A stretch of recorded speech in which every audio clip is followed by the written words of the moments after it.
అందరికీ నమస్కారం. ఇప్పుడు అందరినీ కూడా వేధిస్తున్నటువంటి సమస్య, ఎక్కువ మంది కూడా బాధపడుతున్నటువంటి సమస్య ఏంటి అంటే ఫెర్టిలిటీ అండ్ గైనిక్ సంబంధించినటువంటి చాలా ప్రాబ్లమ్స్ ఫేస్ చేస్తున్నారు. అందరూ కూడా మాకు స్పష్టంగా కరెక్ట్ సమాధానం అనేది మాకు కావాలి. కొన్నిసార్లు వాళ్ళు డాక్టర్ని సంప్రదించలేకపోవడం కానీ, కొన్నిసార్లు డాక్టర్ దగ్గరికి వెళ్ళలేకపోవడం కానీ, కొన్నిసార్లు ఓపెన్ గా చెప్పలేకపోవడం లాంటివి చేస్తున్నారు. సో అలాంటి ప్రతి ఒక్కరికి కూడా ఒక మంచి ఆన్సర్ అనేది మన ఛానల్ ద్వారా ఇవ్వాలి అని చెప్పి ఈ ఛానల్ అయితే మేము ముందుకు తీసుకొస్తున్నాము. So welcome to Telugu fertility. ఏ సమస్యలతో మీ దగ్గర ఎక్కువ వస్తుంది? సమస్య అంటే ఫస్ట్ ఇర్రెగ్యులర్ పీరియడ్స్ అనేది కామన్ ప్రాబ్లంతో వస్తారండి. అది మెనార్కే నుంచి, మెనార్కే అంటే first attempt of menstruation menarche అంటే, మెనార్కే నుంచి మెనోపాజ్ వరకు అన్ని బ్లీడింగ్ ఇష్యూస్తో వస్తాయి. గైనిక్ ప్రాబ్లమ్స్, వైట్ డిశ్చార్జ్, డిస్మెనోరియా అంటే పెయిన్ డ్యూరింగ్ మెన్స్ట్రుయేషన్, తర్వాత పీరియడ్స్ ఇర్రెగ్యులర్ అవ్వడం, లేట్ అవ్వడం, అర్లీగా అవ్వడం, ఇవన్నీ మెన్స్ట్రువల్ అబ్నార్మాలిటీస్. మెయిన్గా వీటి మీద ప్రాబ్లమ్ క్లియర్ చేసేటప్పుడు మెనార్కే అనేది ఇంతకుముందు 14 years 15 years అనే టైం వచ్చింది. ఇప్పుడు 10 to 11 years అది మామూలు ఒకప్పుడైతే 14, 15, 16 సంవత్సరాల్లో మెనార్కాన్ని చూసేది. అంటే ఇప్పుడు ఈ 10, 11 ఏళ్ళలోనే పిల్లల్లో ఈ మెనార్కాన్ని చూడడానికి గల కారణం ఏంటి? మొదటి సైకిల్ చూడడానికి రీజన్ ఏంటి? ఎందుకు అలా తగ్గిపోయింది? అంటే అది లైఫ్ స్టైల్ అంటే మొత్తం చేంజ్ అయిపోతుంది. అంటే వాళ్ళు తీసుకునే డైట్, వాళ్ళు చేసే యాక్టివిటీస్, వాళ్ళకు ఉండే స్ట్రెస్, ఎక్సర్సైజ్ లేకపోవడము, నార్మల్ డైట్, వీటి వలన హార్మోనల్ ఇంబ్యాలెన్స్ వచ్చింది. ఇది ఎర్లీగా వస్తున్నారు. ఒబెసిటీ వచ్చి దాని తర్వాత మెన్స్ట్రువల్ అబ్నార్మాలిటీస్కి ల్యాండ్ అయిపోతుంది. ఎర్లీగా మెనార్కటెడ్ అవ్వడం కూడా కానీ మనకి హార్మోనల్ వస్తుంది. అది టైప్ మీద డిపెండ్. మెనార్కు అనేది 10 సంవత్సరాల నుంచి వాళ్ళకి వచ్చినట్టయితే 10 నుంచి 15 అంటే వాళ్ళ కనీసం అసలు మెనార్కే అంటే ఏంటి, ఎలా మేనేజ్ చేసుకోవాలి, ఇవన్నీ కూడా చిన్నపిల్లలు చాలా తెలియని విషయం. అలాంటి వాళ్ళకి రావడం వల్ల ఎన్ని రకాల ఇబ్బందులు అనేది ఫేస్ చేస్తున్నారు. చాలా ఇప్పుడు బ్లీడింగ్ అనేది మామూలుగా 3 to 4 days ఉంటుందండి. జనరల్గా 3 to 5 days మెన్స్ట్రువల్ టైం అనమాట. కానీ వాళ్ళకు 15 days వరకు, 20 days వరకు కంటిన్యూ అయితేనే ఉంటుంది. వాళ్ళ ఏజ్ చూస్తే 12 years 10 years ఉంటుంది అంతే. వాళ్ళు ఎంత సఫర్ అవుతారంటే వాళ్ళ మదర్కి చెప్పుకొని వాళ్ళు సఫర్ అయ్యి స్కూల్కి వెళ్ళిన అక్కడ ఇబ్బందులు పడి మొత్తం ఎనిమియా వచ్చేస్తుంది వాళ్ళకి డెఫినెట్గా. అంటే ఇక్కడ ఎనిమియాని కరెక్షన్ చేయాలి, హార్మోనల్ ఇంబ్యాలెన్స్ని కరెక్షన్ చేయాలి. చిన్నపిల్లలకి హార్మోనల్ టాబ్లెట్లు కూడా మళ్ళీ ఒక ఇబ్బంది కలుగుతుంది. సో న్యాచురల్గానే వాళ్ళను వైటమిన్ ఇంజెక్షన్స్ ఇస్తూ, టాబ్లెట్స్ ఇస్తూ, కొంచెం మెయింటైన్ చేస్తూ, అబ్నార్మాలిటీస్ కరెక్షన్ చేస్తూ నడిపించడం జరుగుతుంది. కరెక్ట్గా పెళ్లి ఏజ్ అనేది ఏంటి మేడం? యాక్చువల్గా ఇక్కడ నేను గమనించింది ఏంటంటే ఇక్కడ రూరల్ ఏరియా మొత్తం చాలా మందికి 18 years అవ్వగానే మ్యారేజ్, అంటే 50% లేడీస్కి 18 years కంప్లీట్ అయినాయి అని అంటే వాళ్ళకి లైసెన్స్ వచ్చేసినట్టుగా మ్యారేజెస్ చేస్తున్నారు. ఇప్పటికీ కూడా అంటే బయటనేమో సిటీలలో ఎట్లుంటుందంటే 30 years అయినా కూడా మ్యారేజ్ చేసుకోవట్లేదు. వాళ్ళు సెటిల్మెంట్ అవ్వాలి, జాబ్స్ చేసుకోవాలి, అన్నీ నేను మొత్తం ఫైనాన్షియల్గా నాకు ఏం ఇబ్బంది ఉండొద్దు అని చూసుకొని మ్యారేజ్ చేసుకునే వాళ్ళు ఒక రకంగా ఉంటున్నారు. అర్లీగా మ్యారేజ్ 18 yearsకి మేజర్ అయిపోయింది అని చెప్పేసి మ్యారేజ్ చేసే పేరెంట్స్ కూడా ఇక్కడే నేను చాలా మంది చూస్తున్నాను. చదువు తర్వాత జాబు తర్వాత పెళ్లి. సో ఈ క్యాప్ అనేది ఏదైతే పాటిస్తున్నారో ఆ జాబు చదువు తర్వాత జాబ్ అనేది 30 నుంచి 35 ఏళ్ళ వరకు కూడా పెళ్లి చేసుకోకుండా ఉండేటువంటి పరిస్థితి కనిపిస్తుంది ప్రజెంట్ సొసైటీ. దాని వల్ల వీళ్ళకు అంటే ఏజ్ గ్యాప్ అంత ఉండడం వల్ల 30-35 ఏళ్ళలో పెళ్లి చేసుకోవడం వల్ల ఏమైనా ఫెర్టిలిటీ ప్రాబ్లమ్స్ వస్తాయంటారు? డెఫినెట్గా వస్తాయండి. 18 years ఏజ్ వాళ్ళకి అయితేనేమో వాళ్ళకు మైండ్ మెచ్యూరిటీ ఉండదు, వాళ్ళకి కన్సీవ్ ఉన్నా కూడా వాళ్ళ బాడీ దానికి అనుకూలంగా ఉండదు. అదొక ప్రాబ్లం. 30-35 years అంటే ఒక 30 years లోపల ఓవంకి కానీ వాటి క్వాలిటీ మంచిగా ఉంటుంది. 30 years క్రాస్ అయిందనంటే వాటిలో క్వాలిటీ తగ్గిపోతుంది. ప్రెగ్నెన్సీ రావడం ఇబ్బందికరంగా ఉంటుంది, వచ్చిన కంటిన్యూ అవ్వడం ఇబ్బందికరంగా ఉంటుంది. అంటే అబార్షన్ రిస్క్ ఉంటుంది. ఒకవేళ కంటిన్యూ అయినా కూడా బేబీకి అనామలీస్ ఉండే అవకాశం ఉంటుంది, అంటే అవయవ లోపాలు ఉంటాయి. ఇట్లా చాలా రకాలుగా ఇబ్బంది ఉంటుంది. 30 years తర్వాత మ్యారేజ్ అయ్యి కన్సీవ్ అవ్వడం మాత్రము అది అడ్వైజబుల్ కాదు. ఏదైనా ఫ్యామిలీ అనేది వాళ్ళు ఎంత సెటిల్మెంట్ గురించి ఆలోచించినా ఫస్ట్ లైఫ్ గురించి కూడా ఆలోచించాలి. కాబట్టి వాళ్ళలో 25 to 25 yearsకి మ్యారేజ్ చేసుకుని తర్వాత సెటిల్మెంట్ కూడా చేసుకోవచ్చు. చదువుతూ ప్రెగ్నెన్సీ వస్తూ కూడా చదివే వాళ్ళు చాలా మంది ఉంటారు. సో అట్లా ప్లాన్ చేసుకుంటే బాగుంటుంది అనేది ఇప్పుడున్న చేస్తున్నట్టు. మామూలుగా మేల్ ఫీమేల్ ఎంత ఏజ్ గ్యాప్ అనేది కూడా ఏమైనా ప్రాబ్లం ఉంటుందా? 3 to 4 years ఏజ్ గ్యాప్ ఉంటే అండర్స్టాండింగ్ కూడా బాగుంది. లాంగ్ ఉండొద్దు, అంటే దగ్గరలో ఉందనుకోండి, ఈక్వలేజ్ కాబట్టి కొట్లాడుకునే అవకాశం ఉంటుంది. Chances ఉంటాయి. Chances ఉంటాయి. కాబట్టి కొంచెం రెస్పెక్ట్ ఇవ్వాలని ఉంటుంది. ఫిమేల్ కి correct marriage perfect age madam 24 to 25 years correct. 24 to 20. వాళ్ళకి మైండ్ మెచ్యూరిటీ వచ్చేసి బాడీ అంతా కూడా పర్ఫెక్ట్ గా అనుకూలంగా ఉంటుంది. ఫెర్టిలిటీ ప్రాబ్లం ఏది లేకుండా కమ్ టు ఫిమేల్ మామూలుగా ఇప్పుడు ఉన్నదా మనం ఇన్ఫెర్టిలిటీ అనేది చూస్తే ఫిమేల్ ఇన్ఫెర్టిలిటీ మేల్ ఫెర్టిలిటీ ఇట్లా చూస్తుంటాం. ఫిమేల్ ఇన్ఫెర్టిలిటీ అంటే మామూలుగా రెగ్యులర్గా నార్మల్గా ఒకప్పుడు చూస్తే ఒక 15-20 సంవత్సరాల కింద విన్నది 10 మందికి పెళ్లి అవుతే 8 నుంచి 9 మంది న్యాచురల్ ప్రెగ్నెన్సీ అనేది వచ్చింది. బట్ ఇప్పుడున్న పర్సెంట్ డాక్టర్ దగ్గర వెళ్ళే అవకాశాలు రాకపోయేది. ఇప్పుడు 10 పెళ్లిళ్ళు చూస్తే దాంట్లో 6 నుంచి 7 మంది జంటలు male or female fertility problems డాక్టర్ని సంప్రదించాల్సి వస్తుంది అనే దాన్ని బాగా వింటున్నాం. సో దీంట్లో మేడం మొదటగా అసలు ఫిమేల్ లో నార్మల్ గా వచ్చేటువంటి ఫెర్టిలిటీ ప్రాబ్లమ్స్ ఏమిటాయి? యాక్చువల్గా ఫర్టిలిటీ అంటే ఏంటంటే 1 year లోపు కన్సీవ్ న్యాచురల్గా కన్సీవ్ అవ్వకపోతే, మ్యారేజ్ అయినాక 1 year లోపు న్యాచురల్గా కన్సీవ్ అవ్వకపోతే దాన్ని ఇన్ఫర్టిలిటీ కింద కన్సిడర్ చేస్తాం. ఫీమేల్లో ఏమేమి ఫ్యాక్టర్స్ ఉంటాయి అంటే వాళ్ళకు ఫస్ట్ అండం విడుదలవ్వడం అనేది కంపల్సరీ ఫండమెంటల్. అండం విడుదలవ్వాలి. తర్వాత గర్భసంచిలో ఫెలోపియన్ ట్యూబ్స్ ఉంటాయి, అవి నార్మల్గా ఉండాలి. తర్వాత గర్భసంచిలో కూడా 3 పొరలు ఉంటాయండి, అవి కూడా నార్మల్గా ఉండాలి. సో ఈ 3 ఫ్యాక్టర్స్ మంచిగా ఉంటేనే వాళ్ళకు ప్రెగ్నెన్సీ రావడము, వచ్చిన ప్రెగ్నెన్సీ నిలబడడానికి అవకాశం ఉంటుంది. ఈ 3 ఎందులో లోపం ఉన్నా కానీ ప్రెగ్నెన్సీ రావడానికి ఆటంకము, వచ్చిన ప్రెగ్నెన్సీ అబార్షన్స్ అయ్యే రిస్క్ కూడా కొంతవరకు గర్భసంచి బాలేని వాళ్ళకు వచ్చే అవకాశం ఉంటుంది. మామూలుగా ఫిమేల్ లో నార్మల్ గా ప్రాబ్లమ్స్ చూస్తే ఎక్కువగా పీసీఓడి పీసీఓఎస్ అని అంటుంటారు కదా. పీసీఓడి పీసీఓఎస్ అంటే 2 వేరు వేరా, 2 ఒకటే? సరే, అది మామూలుగా ఒకవేళ అది ఉంటే నార్మల్ గా కనబడేటువంటి లక్షణాలు ఏ విధంగా? పీసీఓడి అంటే పాలిసిస్టిక్ ఓవేరియన్ డిసీజ్ అంటారు. పీసీఓఎస్ అంటే పాలిసిస్టిక్ ఓవేరియన్ సిండ్రోమ్. ఈ డిసీజ్ లో ఏంటంటే ఇది ఓవరీస్ వరకే. పాలిసిస్టిక్ ఓవేరియన్ డిసీజ్ అనేది multiple follicles, small follicles ovum లోపల, ఓవరీ లోపల ఉంటాయి.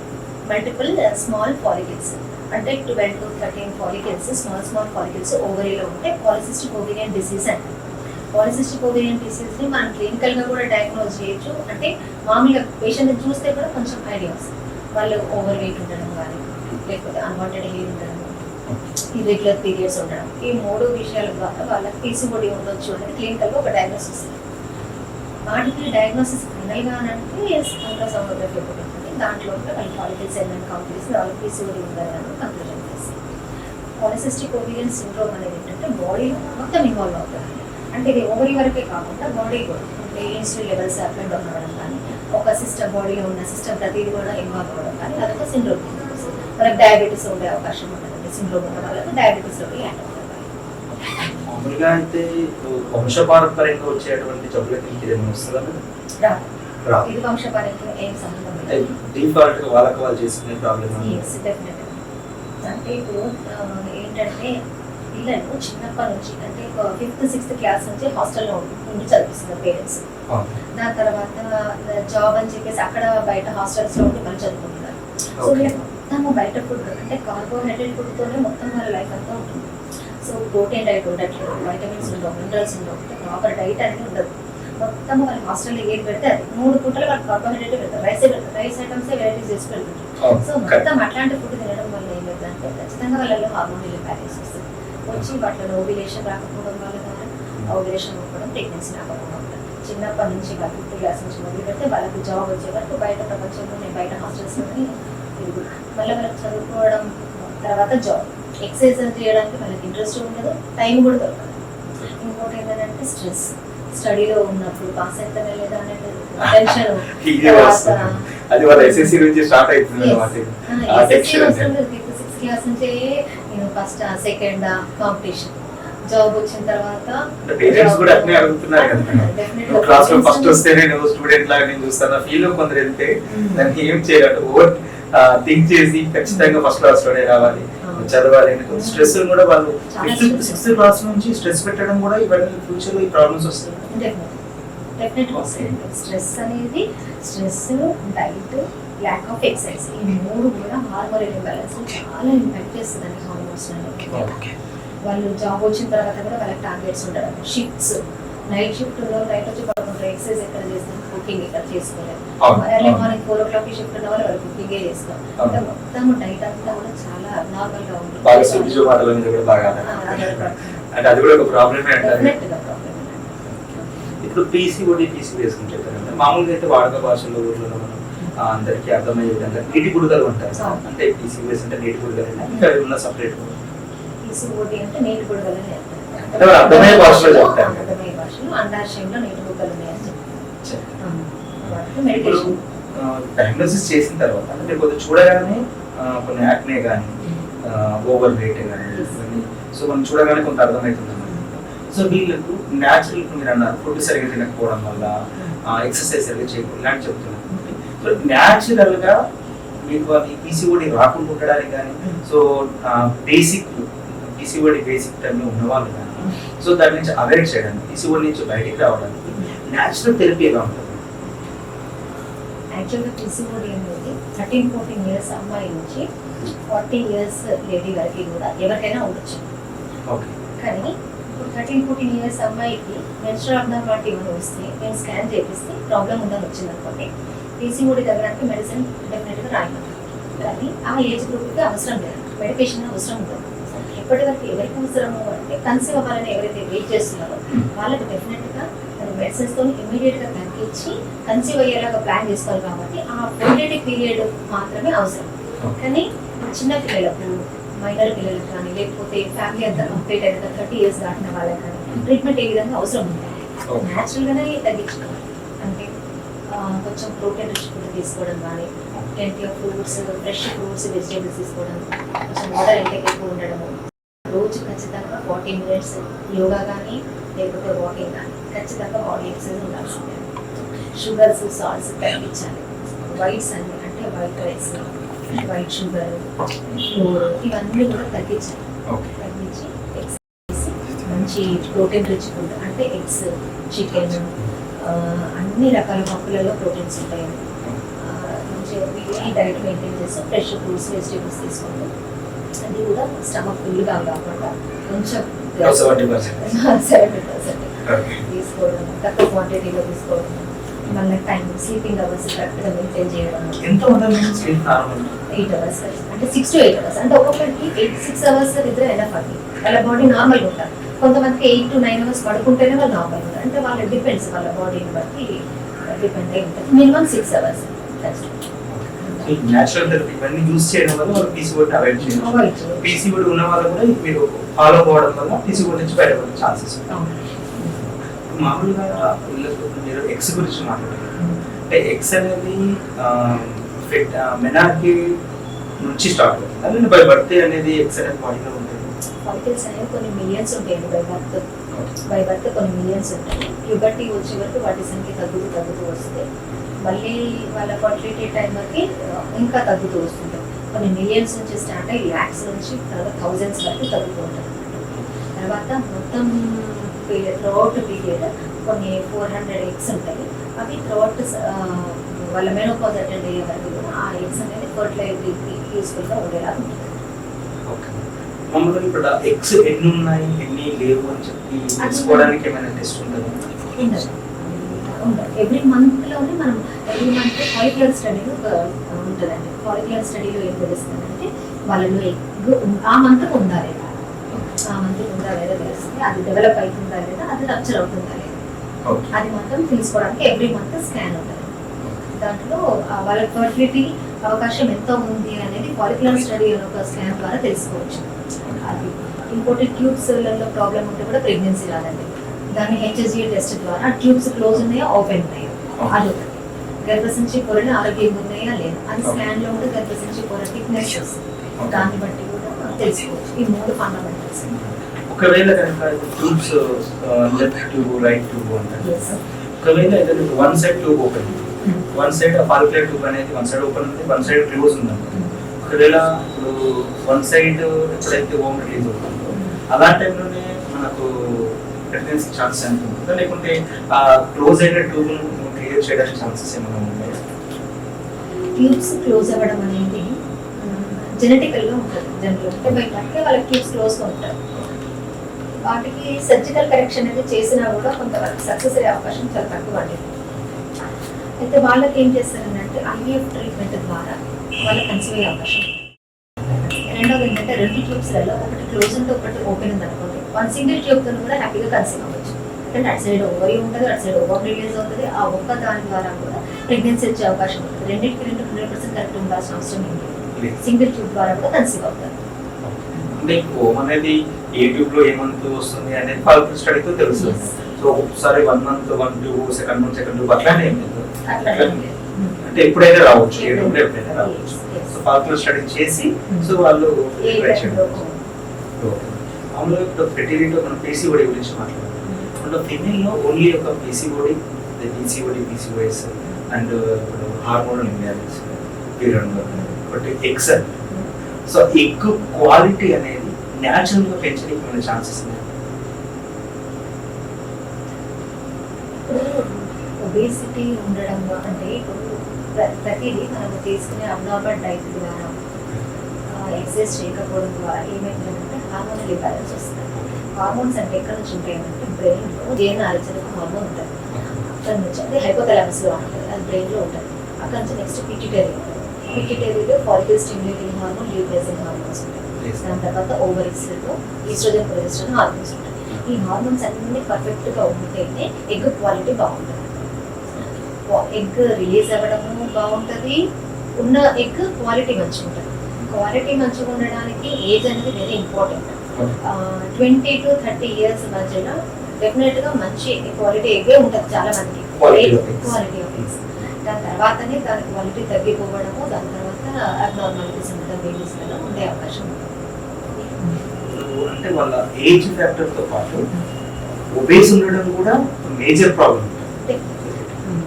సో అంటే ఖచ్చితంగా వీళ్ళు ఫెర్టిలిటీకి ట్రై చేయాలి అంటే ప్రెగ్నెన్సీ ఆచరణ రానప్పుడు ట్రీట్మెంట్కి వెళ్ళాల్సిన టైంలో వెయిట్ కూడా తగ్గించాల్సి వస్తుంది.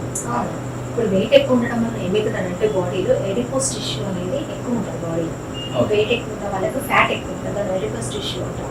దాని వలన ఏమైందంటే ఆండ్రోజన్స్ అనే హార్మోన్స్ ఎక్కువ. ఆండ్రోజన్స్ ఏంటంటే టెస్టోస్టిరాన్ అనే హార్మోన్ ఎక్కువ రిలీజ్ అవుతుంది. దాంతో ఈస్ట్రోజన్ కూడా ఎక్కువ రిలీజ్ అవుతుంది. ఫాలికల్ స్టిమ్యులేటింగ్ హార్మోన్ తగ్గిపోతుంది. ఈ ఒబేసిటీ వల్ల ఇది ఎక్కువ జరుగుతుంది అన్నమాట. ఫాలికల్ స్టిమ్యులేటింగ్ హార్మోన్ తగ్గిపోవడం వల్ల ఫాలికల్ డెవలప్మెంట్ ఉండదు. ఉండకపోవడం వల్ల ఎవ్రీ మంత్ స్మాల్ ఫాలికల్ అనేది అది తీసుకుంటే వాళ్ళకి ఎగ్ రిలీజ్ అవ్వకపోవడం, ఫాలికల్ డెవలప్మెంట్ అవ్వకపోవడం. ఈ చిన్న ప్రాబ్లం ఉన్నా అంటే ఒబేస్ ద్వారా వచ్చిన వల్ల ఎఫ్ఎస్హెచ్ పైన ప్రాబ్లము, so next follicle stimulating hormone తగ్గిపోవడము, దాని తర్వాత పెరిగిపోవడం. అంటే ఒక చిన్న ప్రాబ్లం అనేది ఇంత పెద్ద మేజర్ అనేది డ్యామేజ్ చేస్తుంది. వెయిట్ ఎవరికైనా పీసీఓడి ఉన్న వాళ్ళకి వెయిట్ తగ్గితే సగం 70% ప్రాబ్లం క్లియర్ అవుతుంది. వాళ్ళు ఉన్న వెయిట్ 3 to 4 kgs తగ్గుతూ వస్తున్నారు అనుకోండి, ఆటోమేటిక్గా ఆ ప్రాబ్లం తగ్గుతూ పోతుంది. ఫస్ట్ లో మనం మాట్లాడినప్పుడు ఇర్రెగ్యులర్ సైకిల్స్ అనుకో మాట్లాడుతున్నాం. సో ఇర్రెగ్యులర్ సైకిల్స్ ఏదైతే ఉంటుందో ఇప్పుడు అది కూడా మీరు పీసీఓడి రావడానికి రీజన్ ఉంటుంది. సో దాన్ని న్యాచురల్ గా సెట్ చేయడానికి ఏమైనా ఛాన్సెస్ ఉంటాయి?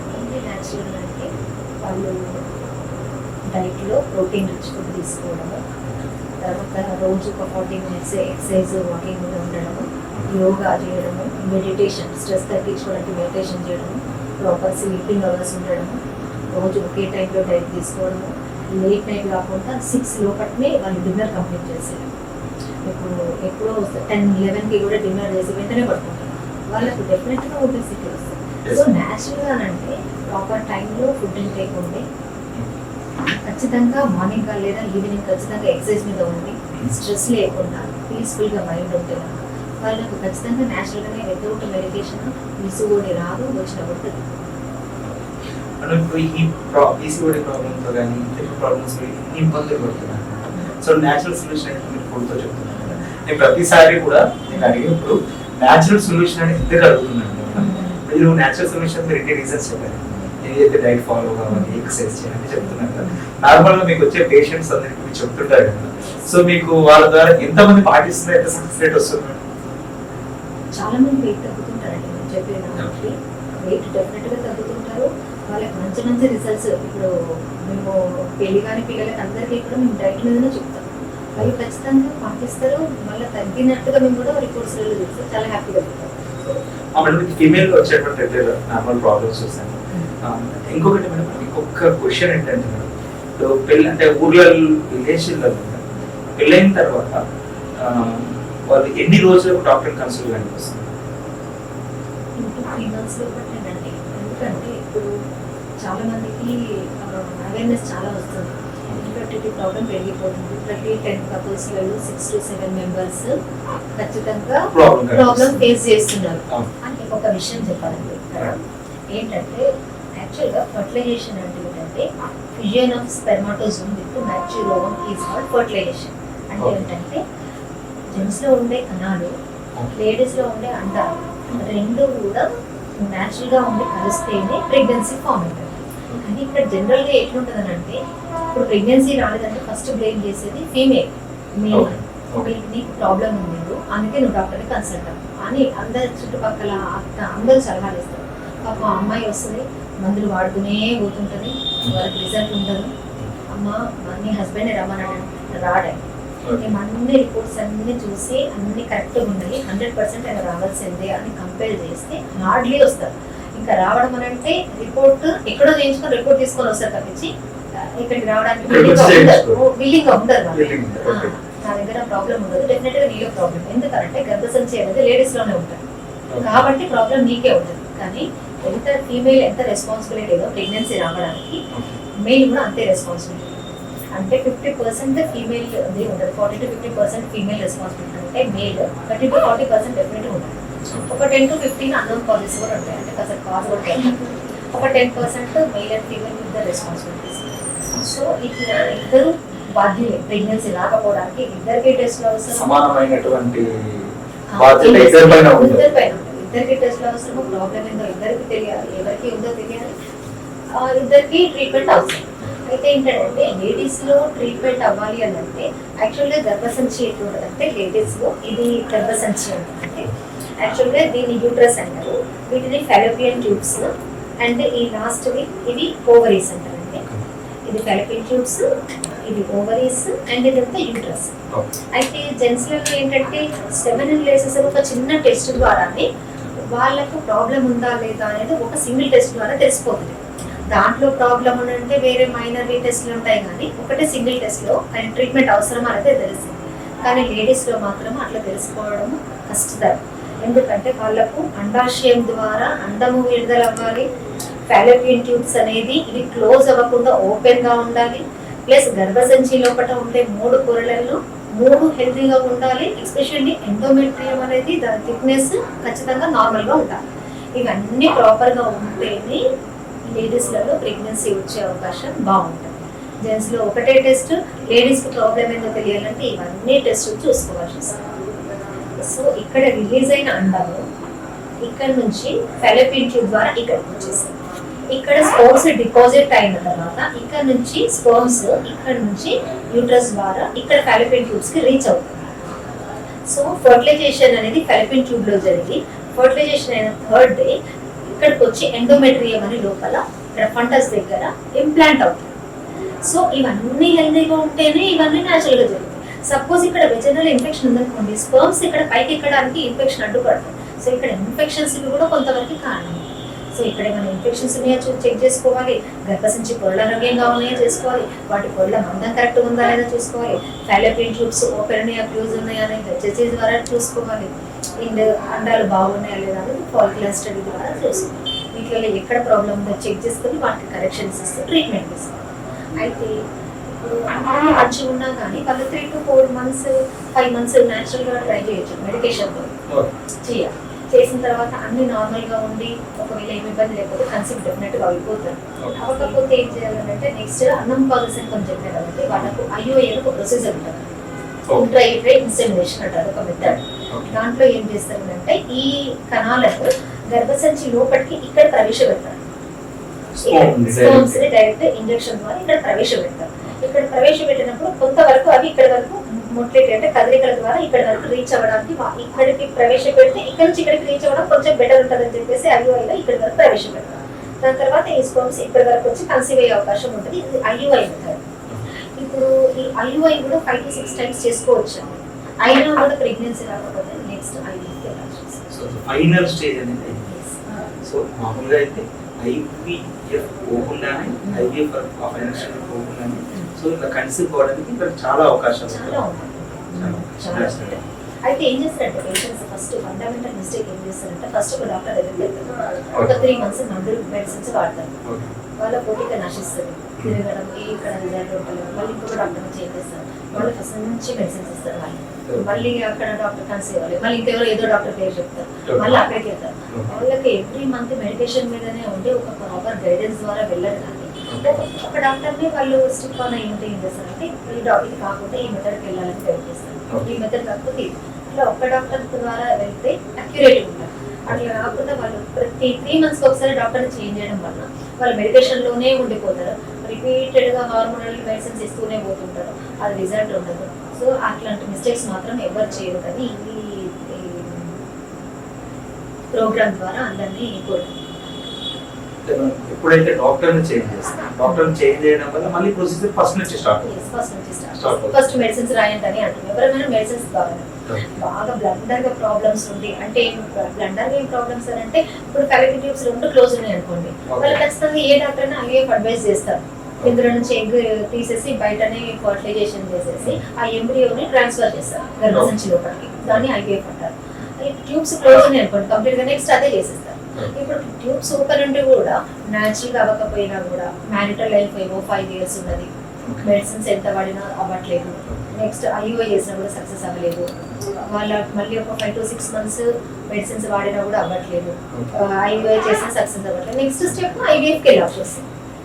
సో ఒక డాక్టర్ని ఫాలో అయితే డెఫినెట్గా వాళ్ళ ఒక గైడెన్స్ ద్వారా వితిన్ 1 year లోపల కన్సీవ్ అవ్వడం అనేది డెఫినెట్గా ఉంటుంది.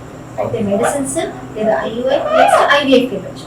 మోస్ట్లీ 40 to 50% న్యాచురల్గానే అవుతారు, ఒక 20% మెడికేషన్ ద్వారా అవుతారు, నెక్స్ట్ 20% ఐవీఐ ద్వారా, లాస్ట్ ఒక 10%కి ఐవీఎఫ్ అవసరం పడుతుంది. సో అంత ఈజీగా ఐవీఎఫ్ పోవాల్సిన అవసరం లేకుండానే న్యాచురల్ గా చాలా వరకు కూడా మనకు న్యాచురల్ కన్సీవ్ అవడానికి చాలా అవకాశాలు ఉన్నాయి. సో ఆ పరంగా మనం మెడికేషన్ ముఖ్యంగా అయితే డాక్టర్లు చేంజ్ చేయకండి. సో ఎప్పుడు అంటే ఫ్రీక్వెంట్ గా డాక్టర్లు చేంజ్ చేయడం వల్ల పోయిన ప్రతి డాక్టర్ దగ్గర మళ్ళీ ఫస్ట్ టెస్ట్ లో నుంచి స్టార్ట్ అవుతాయి. కాబట్టి అలా అంటే ఎక్కువగా మెడిసిన్ తీసుకోవడం వల్ల కూడా ఎక్కువ ప్రాబ్లమ్స్ వచ్చే అవకాశాలు ఉంటాయి. కాబట్టి మనం ఈ షో ద్వారా ముఖ్యంగా ఎక్కువ డాక్టర్స్ చేంజ్ చేయకుండా డాక్టర్ స్టిక్ అయ్యి ఎక్కువ కాలం ఒకే డాక్టర్ దగ్గర ట్రీట్మెంట్ ఇవ్వడం వల్ల అంటే ట్రీట్మెంట్ పద్ధతుల్లో ఒక రకమైన పద్ధతిలో మనం ట్రీట్మెంట్ చేసినప్పుడు కన్సీవ్ కావాలంటే 2 రకమైన పద్ధతుల్లో మెడిసిన్ చేంజ్ చేసి రాయడం ఇలాంటి చేయడం వల్ల కూడా వాళ్ళ లోపల త్వరగా కన్సీవ్ కావడానికి చాలా ఛాన్సెస్ ఉంటాయి. సో మనం కన్సీవ్ కావడానికి అవకాశాలు ఎక్కువ ఉంటాయని చెప్పి చెప్తున్నాం. మేడం మేడం ఇప్పుడు మన విలేజ్ బ్యాక్గ్రౌండ్లో ఎక్కువగా అయితే మనం చూస్తూ ఉంటాము మేనరికాలు ఎక్కువ చూస్తుంటాం. సో ఈ మేనరికాలు చేసుకోవాలి చేసుకోవద్దు అనే అపోహలు చాలా ఉన్నాయి. సో ఒకవేళ మేనరికాలు చేసుకుంటే మంచిదా, చేసుకోకుంటే మంచిదా? ఒకవేళ మేనరికాలు చేసుకుంటే వచ్చేటువంటి ప్రాబ్లమ్స్ ఏ విధంగా ఉంటాయి? మేనరికం అనేది అడ్వైజబుల్ కాదండి. మేనరికం అనేది వాళ్ళకు జీన్స్ కానీ క్రోమోజోమ్స్ కానీ అన్ని దగ్గరలో ఉండడం వల్ల మేనరికం వాళ్ళ వాటికి పుట్టుక లోపాలు వచ్చే అవకాశము నార్మల్ వాళ్ళకంటే ఎక్కువ ఉంటుంది. పుట్టుక లోపాలు వస్తాయి కాబట్టి వాళ్ళ మేనరికం అనేది డెఫినెట్గా అడ్వైజబుల్ కాదు.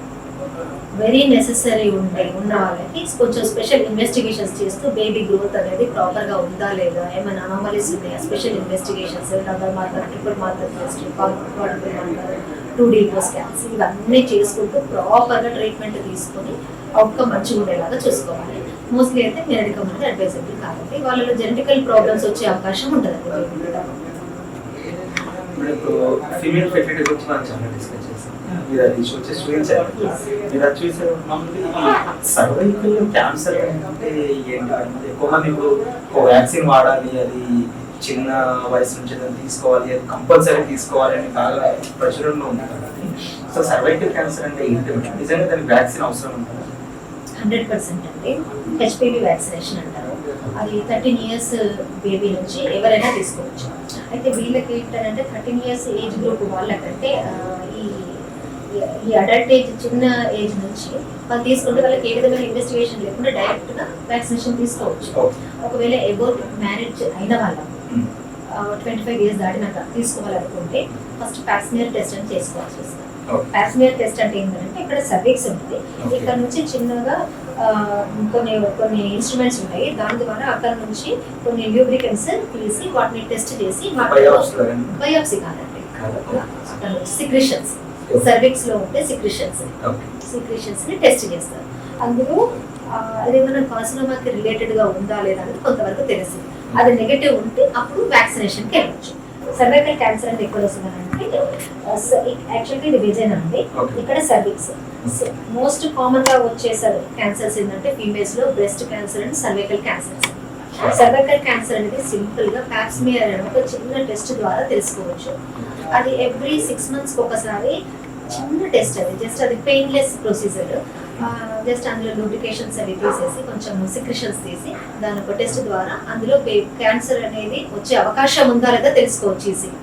ఒకవేళ ఆల్రెడీ గ్రోత్ ఉంది అనుకోండి, అప్పుడు బయోప్సీ చేస్తారు, అప్పుడు సర్వైకల్ బయోప్సీ చేస్తారు. ఆల్రెడీ గ్రోత్ ఉన్న వాళ్ళకు క్యాన్సర్ కన్ఫర్మ్ అయిందా లేదా తెలుసుకోవడానికి సర్వైకల్ బయోప్సీ టెస్ట్ చేస్తారు. ఇంకోటి ఎండోమెట్రియం కూడా ఉంటుంది, ఎండోమెట్రియల్ క్యాన్సర్స్ కూడా ఉంటాయి. అంటే ఎండోమెట్రియం అంటే గర్భసంచి లోపటి పొరని ఎండోమెట్రియం అంటారు. గర్భసంచి లోపటి పొర క్యాన్సర్స్ వచ్చే అవకాశాలు కూడా చాలా ఉంటాయి. వీటికి ఏంటంటే ఎండోమెట్రియల్ బయోప్సీ అని ఒక టెస్ట్ ద్వారా తెలుసుకోవచ్చు. అది ఎవరికి చేయాలి మరి? ఎండోమెట్రియల్ బయోప్సీ అంటే ఎవరికి చేయాల్సిన అవసరం అంటే, అది ఎండోమెట్రియల్ థిక్నెస్ అనేది 20 mm అబవ్ ఉందనుకోండి, వాళ్ళు ఎండోమెట్రియల్ బయోప్సీ చేసుకుంటే మంచిది. అందులో క్యాన్సర్ వచ్చే అవకాశం. ఆ థిక్నెస్ యాక్చువల్గా ఎండోమెట్రియల్ ఎంత ఉండాలంటే 8 to 10 mm అనేది normal endometrial thickness. Above 20 mm ఉందంటే వెరీ అబ్నార్మల్. సో వాళ్ళకి మాత్రం ఎండోమెట్రియల్ బయోప్సీ చేసి ఏమైనా క్యాన్సర్ అట్లాంటిది ఉందా అనేది చెక్ చేసుకుంటే మంచిది. బ్రెస్ట్ క్యాన్సర్ లో ఏంటంటే ఈ పాల్పేషన్ అంటే ఏంటంటే పామ్ ద్వారా బ్రెస్ట్ ని మొత్తం సర్ఫేస్ ని వాళ్ళంతట వాళ్ళే చెక్ చేసుకోవచ్చు. ఎక్కడైనా చిన్న మాస్ లాగా ఉంటే 100% డాక్టర్ ని కన్సల్ట్ అవ్వాలి. వాళ్ళు గైడ్ చేసినట్టుగా అల్ట్రాసోనోగ్రఫీ చేసుకోవాలి. ఇంకేమైనా డౌట్ ఉంటే మ్యామోగ్రఫీ అడ్వైజ్ చేస్తారు, చేయించుకోవాలి. మీరు ఎవ్రీ 1 month ఒకసారి బ్రెస్ట్ స్క్రీనింగ్ ఓన్గా కూడా చేసుకోవాలి. చిన్న మాస్ పాల్పేట్ అయినా నెగ్లెక్ట్ చేయకుండా డాక్టర్ని కన్సల్ట్ అయ్యి వాళ్ళు చెప్పిన ఇన్వెస్టిగేషన్స్ డెఫినెట్గా చేసుకోవాలి. ఒకవేళ ఏమీ డౌట్ లేకపోయినా కూడా ఒక 40 years దాటిన వాళ్ళు ఎవ్రీ 6 months ఒకసారి మ్యామోగ్రఫీ చేసుకుంటే మనం క్యాన్సర్ అట్లాంటిది ఎర్లీగా డిటెక్ట్ చేసి వాళ్ళకు డేంజర్ కండిషన్లోకి వెళ్ళకుండా 3rd, 4th స్టేజ్లోకి వెళ్ళకుండా ఎర్లీగానే వాళ్ళు డిటెక్ట్ చేసి హ్యాపీగా వాళ్ళు నార్మల్ లైఫ్ని లీడ్ చేయొచ్చండి, భయపడాల్సిన అవసరం లేదు. సర్వైకల్ క్యాన్సర్ ప్యాప్స్మియర్ టెస్ట్ ద్వారా తెలుసుకోవాలి. బ్రెస్ట్ క్యాన్సర్ అనేది వాళ్ళు స్క్రీనింగ్ ద్వారా తెలుసుకుని డౌట్ ఉంటే డాక్టర్ని కన్సల్ట్ అవ్వాలి. మేడం, ఫిమేల్ ఇన్ని రకాల ప్రాబ్లమ్స్ సర్వైకల్ క్యాన్సర్ మంది చూస్తున్నారు. Come to male. సో మీరు ఇప్పుడు ఇంతకుముందు కన్న దాంట్లో నాకు వచ్చిన మోర్ దెన్ 50% మేల్ ఫెర్టిలిటీ అనేది నోటీస్ బాగా ఇంక్రీజ్ అయింది. సో నార్మల్గా మెయిల్ వచ్చేటువంటి ప్రాబ్లమ్స్ ఏంటి?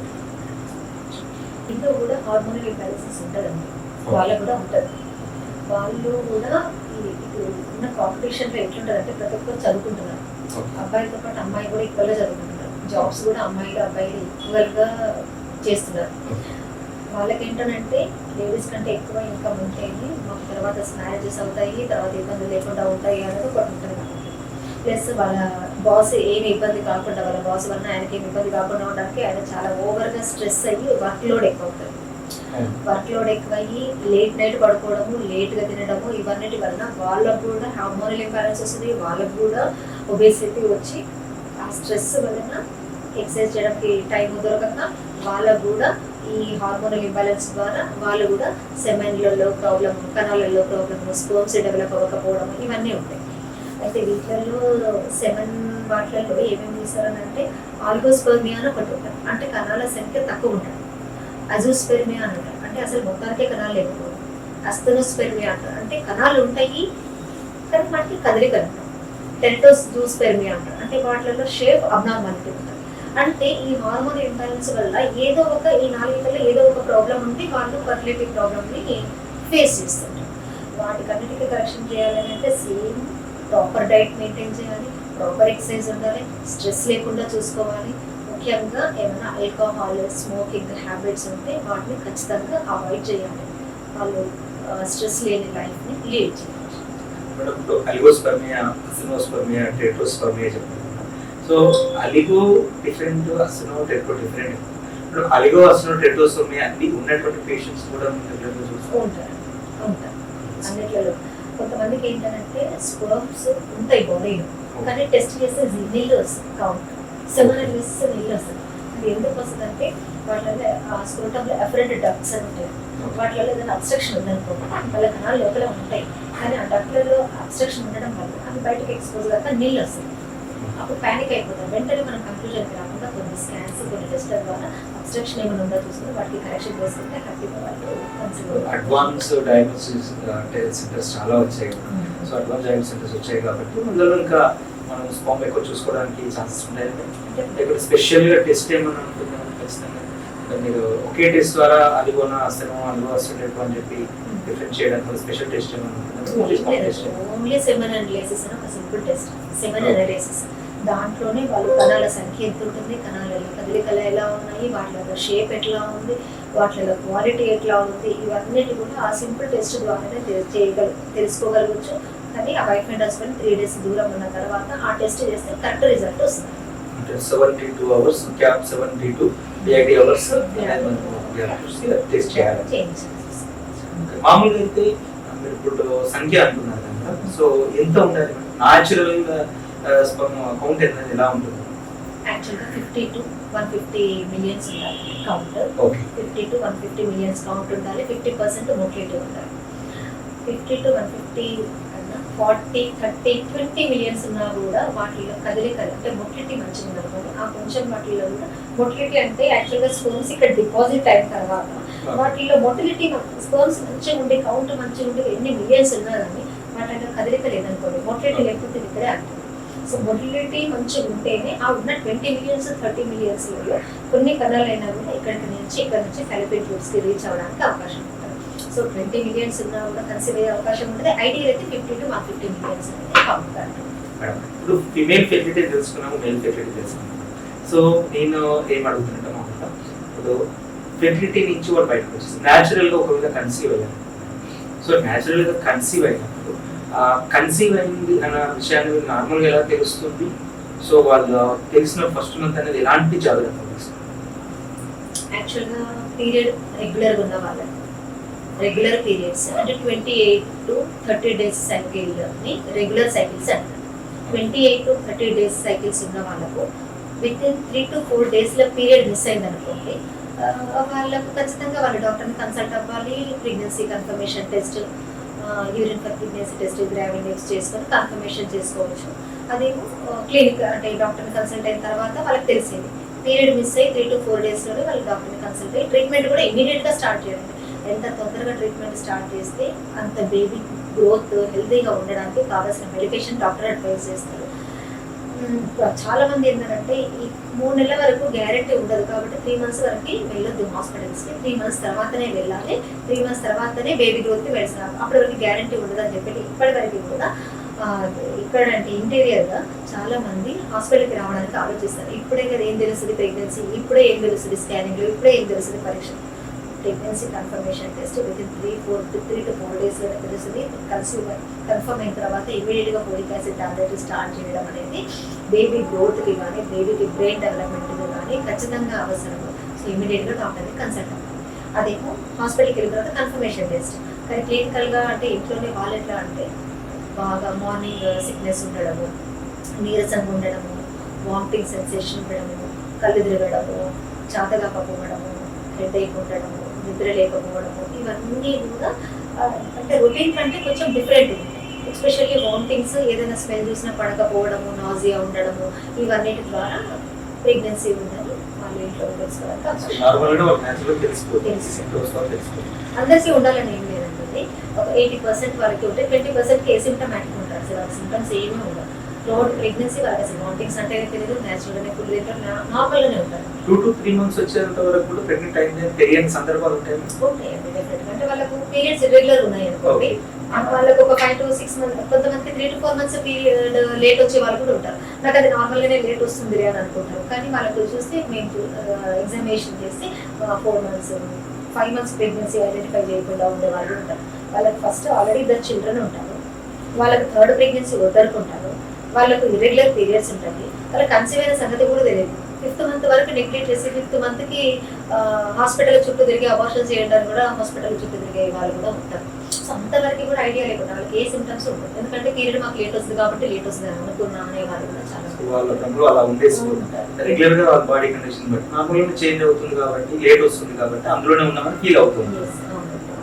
సో మామూలుగా అయితే ఇప్పుడు నేచురల్ అంటే తెలియగానే ఇమీడియట్ గా హాస్పిటల్కి వచ్చి మెడికేషన్ స్టార్ట్ చేయాలి.